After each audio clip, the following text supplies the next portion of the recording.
Kabar gembira untuk KPM PKH yang belum mencairkan bantuannya untuk termin kelima menjadi jawabannya, dan juga KPM perluasan dari BPNT Murni dan BPNT PPKM yang divalidasi by system ikut dalam pencairan di tahap 1 tahun 2022. Untuk penyaluran bantuan program Keluarga Harapan tahap 1 memasuki termin kelima.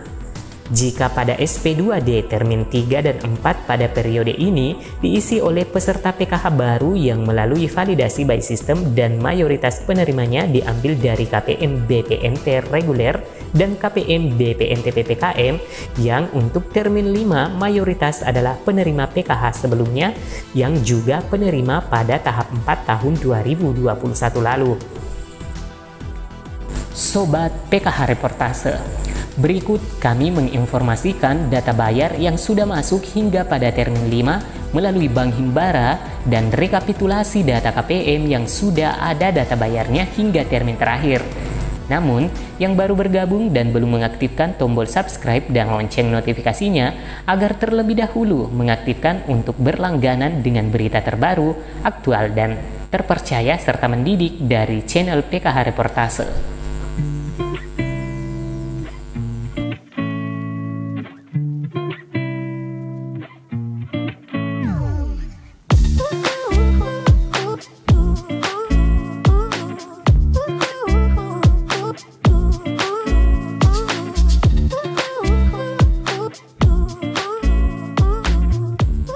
Bantuan Sosial Program Keluarga Harapan PKH tahap 1 cair mulai tanggal 21 Februari 2022. Hingga hari ini, di meja redaksi PKH Reportase telah menerima BNBA atau SP2D yang diproses melalui Bank Himbara, yakni Bank BRI, BNI, BTN, Mandiri, dan BSI untuk wilayah Provinsi Aceh.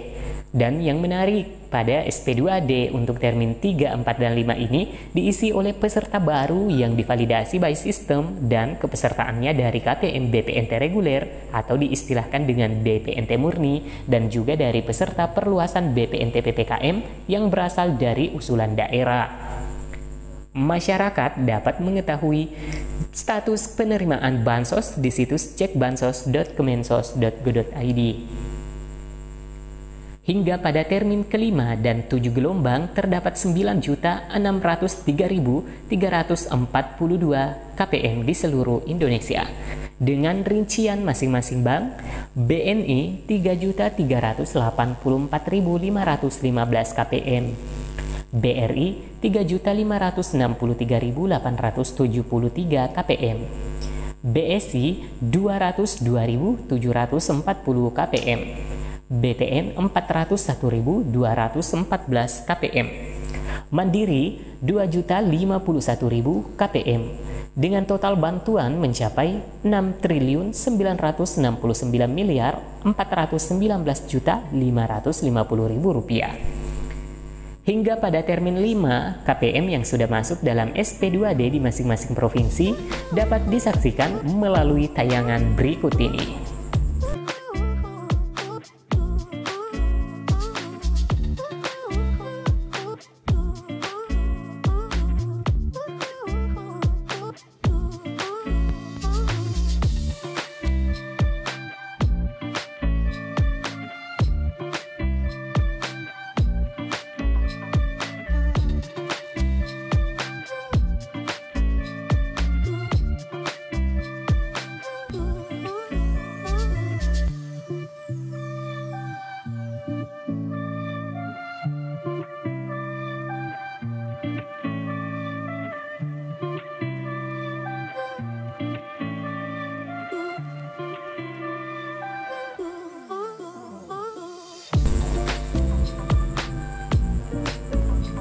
Pada penyaluran tahap 1 2022, kuota penerima selain dari penerima PKH existing juga diisi dari peserta validasi baru by system, utamanya pada pencairan termin 3, 4, dan 5. Dan pada termin kelima ini adalah harapan besar bagi penerima PKH lama yang hingga saat ini belum mendapatkan kabar bantuannya masuk ke rekening KKS penerima manfaat.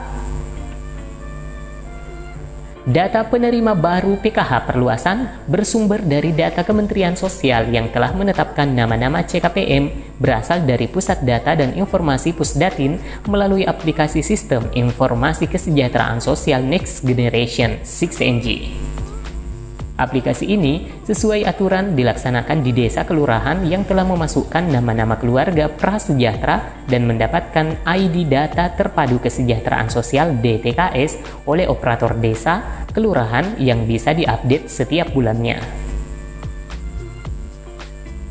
Perluasan PKH sasarannya adalah keluarga penerima manfaat yang sudah masuk dalam Sistem Data Terpadu Kesejahteraan Sosial atau DTKS. Singkatnya, DTKS merupakan data yang menampung identitas keluarga atau masyarakat dengan ekonomi rumah tangga berpengeluaran terendah, dengan data by name by address yang dikategorikan miskin atau dengan tingkat kesejahteraan terendah. Data tersebut menjadi dasar penyaluran seluruh bantuan sosial dan subsidi dari pemerintah untuk rakyat miskin dan rentan miskin. Penerima PKH yang divalidasi oleh sistem ini diambil dari KPM yang terlebih dulu mendapatkan bantuan komplementer berupa bantuan pangan non-tunai atau BPNT sembako, baik itu BPNT reguler maupun BPNT PPKM usulan daerah. Namun, perlu diketahui bahwa sasaran penerima PKH tentunya memiliki syarat yang harus dipenuhi KPM. Selain syarat kepesertaan berupa komponen dan kategori yang dimiliki, dan untuk keberlanjutan kepesertaannya diperlukan syarat keaktifan pada fasilitas atau layanan kesehatan dasar dan pendidikan bagi keluarga penerima manfaat program Keluarga Harapan. Harap diketahui sasaran PKH merupakan keluarga yang miskin dan rentan yang terdaftar dalam DTKS, serta memiliki komponen kesehatan, pendidikan, dan atau kesejahteraan sosial dengan kriteria 1. Ibu hamil menyusui, 2. Anak berusia 0 sampai dengan 6 tahun, 3. Anak SD MI atau sederajat, 4. Anak SMP MTS atau sederajat, 5. Anak SMA MA atau sederajat, 6. Anak usia 6 tahun sampai dengan 21 tahun yang belum menyelesaikan wajib belajar 12 tahun. 7. Lanjut usia yang tinggal dalam satu keluarga atau tinggal dalam keluarga mulai dari usia 70 tahun. 8. Penyandang disabilitas berat. Jika tidak memiliki salah satu komponen tadi, walaupun masuk dalam keluarga miskin dan rentan, tidak bisa menjadi peserta PKH.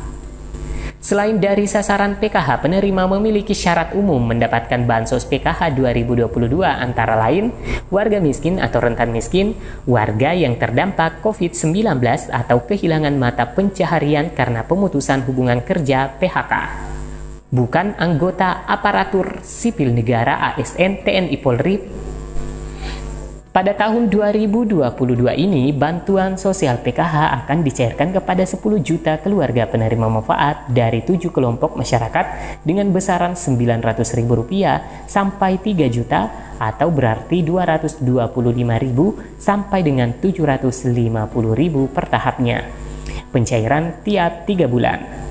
Bantuan sosial PKH ini akan diberikan kepada kelompok masyarakat yang terdiri dari ibu hamil, siswa SD sampai SMA, anak balita, warga lanjut usia, dan penyandang disabilitas.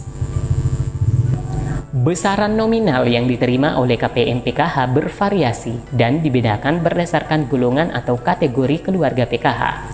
Terdapat 7 penggolongan penerima Bansos PKH dan besaran bantuan per kategorinya, yaitu 1. Siswa SD mendapatkan Rp900.000 tiap tahun atau Rp225.000 tiap tahap. 2. Siswa SMP mendapatkan Rp1.500.000 tiap tahun atau Rp375.000 tiap tahap. 3. Siswa SMA mendapatkan Rp2 juta tiap tahun atau mendapatkan Rp500.000 tiap tahap. 4. Warga lanjut usia 70 tahun mendapatkan Rp2.400.000 tiap tahun atau Rp600.000 tiap tahap. 5. Warga disabilitas mendapatkan Rp2.400.000 tiap tahun atau Rp600.000 tiap tahap. 6. Balita mendapatkan 3 juta rupiah tiap tahun atau mendapatkan Rp750.000 tiap tahap. 7. Ibu hamil mendapatkan 3 juta rupiah tiap tahun atau Rp750.000 per tahapnya. Sobat media sosial, PKH adalah bantuan bersyarat yang diberikan kepada warga kurang mampu dan memiliki kategori atau komponen tertentu yang dipersyaratkan dalam program Keluarga Harapan, yaitu adanya komponen pendidikan, komponen kesehatan, dan komponen kesejahteraan sosial. Dan pemberian bantuan PKH tidak sekedar memberikan bantuan, namun ada tujuan sehingga pemerintah mengeluarkan anggaran besar untuk masyarakat khususnya warga kurang beruntung. Tujuan PKH: 1. Meningkatkan taraf hidup melalui akses layanan pendidikan, kesehatan, dan kesejahteraan sosial. 2. Mengurangi beban pengeluaran dan meningkatkan pendapatan. 3. Mendorong perubahan perilaku dan kemandirian keluarga penerima manfaat. 4. Mengurangi kemiskinan. Dan 5. Inklusi keuangan. Sobat PKH Reportase, semoga informasi dan kabar gembira ini bermanfaat khususnya bagi penerima lama yang belum cair dan peserta baru PKH yang berasal dari BPNT Murni dan BPNT PPKM yang segera mencairkan bantuannya melalui gelombang pencairan tahap 1 pada termin 3, 4, dan 5. Sobat PKH, waktunya kami mengakhiri video kali ini. Jika berita ini bermanfaat, silahkan di-share dan tanggapi beritanya dengan like atau dislike, dan jangan lupa subscribe dan aktifkan lonceng notifikasinya. Sampai jumpa di video selanjutnya. Assalamualaikum warahmatullahi wabarakatuh.